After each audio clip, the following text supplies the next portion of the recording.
নমস্কার সবাইকে। সবাই এতদিন ভাবছিল যে চীন যে কোনো মুহূর্তে তাইওয়ানের ওপরে আক্রমণ করে দিতে পারে। নাও এখন কারেন্ট সিচুয়েশন দেখে মনে হচ্ছে চীন হয়তো বিরক্ত হয়ে এবার জাপানের ওপরেই আগে আক্রমণ করে দেবে। অবান্তর কোনো কথা বলছি না, সিচুয়েশন দেখে সেটাই মনে হচ্ছে। অ্যাকচুয়ালি রিসেন্টলি জাপানের নিউ পিএম সানাই তাকাইচি চীনকে বড়সড় একটা খোঁচা মেরে দিয়েছেন।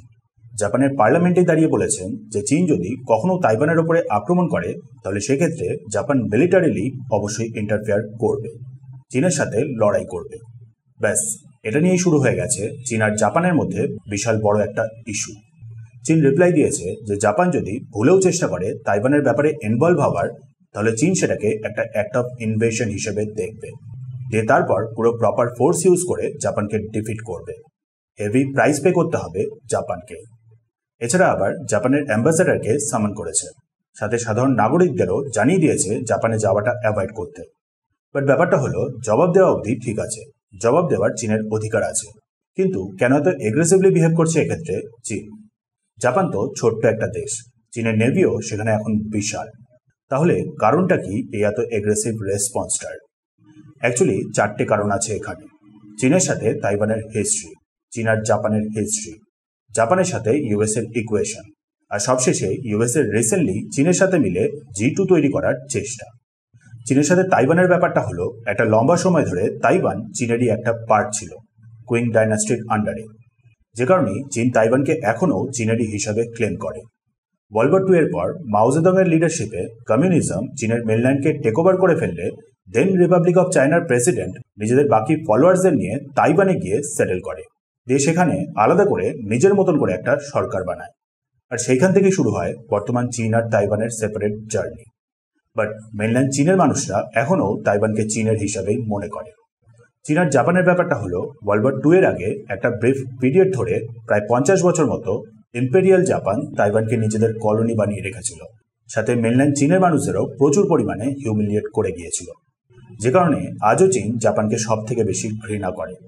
জাপানের কথা উঠলেই চীনের সাধারণ মানুষদের থেকে টপ লিডারশিপ প্রচণ্ড পরিমাণে ন্যাশনালিস্টিক হয়ে যায়, যে কারণেই রিসেন্ট জাপানিজ পিএম এর মন্তব্যগুলোতে চীন এত এগ্রেসিভভাবে রেসপন্স দেওয়া শুরু করেছে।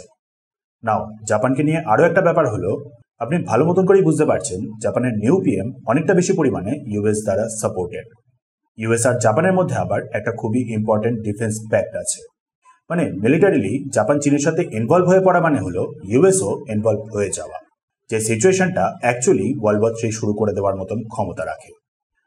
জাপানকে বাঁচানোর জন্য ইউএসকে এগিয়ে আসতেই হবে ডিফেন্স প্যাক্টের কারণে, আর সেই কারণের জন্য আগেভাগেই চীন অনেকটা এগ্রেসিভ স্টান্স নেওয়ার চেষ্টা করছে, কড়া ওয়ার্নিং দিয়ে দিয়েছে জাপানকে। এখন G2 ব্যাপারটায় আসা যাক। কিছুদিন আগেই শুনেছিলেন ডোনাল্ড ট্রাম্প চীনকে নিয়ে G2 গ্রুপের ব্যাপারে উল্লেখ করেছিলেন। সিম্পল করে বললে চীন আর ইউএস মিলে গোটা ওয়ার্ল্ডকে দুটো ভাগে ভাগ করে নিয়ে নিজেদের মতন করে ইনফ্লুয়েন্সে রেখে রুল করা। খানিকটা বলতে পারেন চীনের সাথে একটা বোঝাপড়া করে নেওয়া। কারণ অ্যাকচুয়ালি এই মুহূর্তে দাঁড়িয়ে চীনও বেশ অনেকটাই পাওয়ারফুল। ইম্পসিবল চীনকে জাস্ট সিম্পলি হারিয়ে দেওয়া, নিজেরও এক বিন্দু ক্ষতি না করে। তার উপর রেয়ার আর্থ মিনারেলসেরও ব্যাপার আছে। চীন রেয়ার আর্থের ওপরে মনোপলি রাখে, চীন সাপ্লাই স্টপ করে দিলেই ইউএসও প্রবলেমে পড়ে যাবে। রিসেন্ট সময়ে ঠিক যে জিনিসটাই হয়েছে। সো ইন শর্ট, কোনোভাবেই ইউএস এর পক্ষে এখন সম্ভব না চীনকে কন্ট্রোল করা, চীনকে নিয়ন্ত্রণে আনা, চীনকে ডিফিট করা। আর সেই কারণেই চীনের সাথে বসে এই G2 নিয়ে বোঝাপড়া। বাট আপনার কি মনে হচ্ছে না এটা একটা ছলও হতে পারে? প্রথমে G2 কথা বলে ফ্রি হ্যান্ড দেওয়া, দেন তারপর রিসেন্টলি আবার তাইওয়ানের সাথে $300 মিলিয়ন ডিফেন্স ডিল, দেন তার মাঝেই আবার জাপানে ইউএস ব্যাকড একজন পিএম, আর সবশেষে সেই পিএমেরই এখন চীনের প্রতি একটা এগ্রেসিভ স্টেটমেন্ট। মনে হচ্ছে না চীনকে এখানে অ্যাকচুয়ালি এনকারেজ করা হচ্ছে তাইওয়ানের ওপরে এখনই স্টেপ নিতে? রিসেন্টলি তাইওয়ানের একজন ওয়েল নোন পার্সনের একটা ভিডিও ভাইরাল হয়েছিল, যেখানে তিনি বলেছেন যে ইউএস আর জাপান যদি তাইওয়ানের ব্যাপারে মিলিটারিলি সেরকমভাবে ইনভলভ না হয় তাহলে হতে পারে চীন হয়তো তাইওয়ানের ওপরে আক্রমণ করলই না, যেমন আছে তেমনই ছেড়ে দিল। পার্সেন্টেজ হিসেবে তিনি বলেছেন যে 80% চান্স আছে এরকমটাই হওয়ার। বাট ইউএস আর জাপান মিলে যদি এগিয়ে গিয়ে তাইওয়ানের সাথে মিলিটারিলি ইনভলভ হতে থাকে তাহলে 10,000% চান্স আছে যে চীন তাইওয়ানের ওপরে আক্রমণ করবে। জাপানের সাথে চীনের পার্সোনাল হিস্ট্রিটার কারণে তো আরো বেশি করে।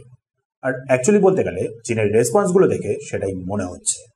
এবার দেখুন জাপানের দিক দিয়ে দেখলে এটাও ঠিকই যে তাইওয়ানের পর জাপানও একটা এক্সিস্টেন্সিয়াল ক্রাইসিস ফেস করবে, বাট স্টিল প্রভোকেশনের অ্যাঙ্গেলটাও ডিনাই করা যাচ্ছে না। সো এইসব কারণেই রিসেন্ট ডেভেলপমেন্টগুলো দেখে মনে হচ্ছে খুব শীঘ্রই হয়তো চীন তাইওয়ানের ওপরে আক্রমণ করে দিতে পারে।